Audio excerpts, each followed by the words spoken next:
Twins கூட என்டி ஸ்கேனில் கிளியராக விசிபிளாக இருக்குமான்னு கேட்டிருக்காங்க. அஃப்கோர்ஸ் விசிபிளாக இருக்கும். ஏன்னா இப்போ இருக்கிற அல்ட்ராசவுண்ட் மிஷின்ஸ் அட்லீஸ்ட் நாங்கள் யூஸ் பண்ணுற machines are very high and machines where clarity of structures is very very good.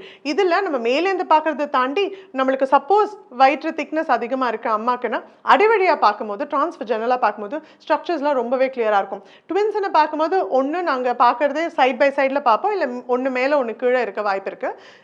First ஒரு பேபி எடுத்து அந்த பேபி ஃபுல்லாக பார்த்துட்டு எல்லாமே முடிச்சதுக்கப்புறம் தான் நம்ம செகண்ட் பேபி பார்க்க ஆரம்பிப்போம். ஸோ ஸ்ட்ரக்சர் அனாட்டமி ரெண்டு பேபிக்குமே அஃப்கோர்ஸ் கிளியராக தெரியும். அன்லெஸ் அண்ட் அன்டில் நம்மளுக்கு ரொம்ப அதிகம் வெயிட் இருக்கும், அம்மாவோட வெயிட் ரொம்ப கூடுதலாக இருக்குது, மேலேருந்து கிளியராக இல்லைன்னா அடிவழியாக பார்க்குறது உண்டு. இதையும் தாண்டி கொஞ்சம் வெயிட் நம்ம பண்ணோம் அப்படின்னா கொஞ்சம் பிளாடர் ஃபில் பண்ணி வச்சு கூட பார்க்கலாம். இல்லை பொசிஷனில் இல்லைன்னா கொஞ்சம் நேரம் நடந்திருக்க பார்த்தோன்னே ஈஸியாக தெரியும். ஸோ ட்வின்ஸ்னால நம்மளுக்கு தெரியாது அப்படிலாம் கிடையவே கிடையாது. தாராளமாக ரெண்டு பேபியும் கிளியராக தெரியும். அப்படி உங்களுக்கு டவுட் இருக்குன்னா நெக்ஸ்ட் ஒரு வீடியோ நம்ம ட்வின்ஸை பற்றி போட்டுடலாம்.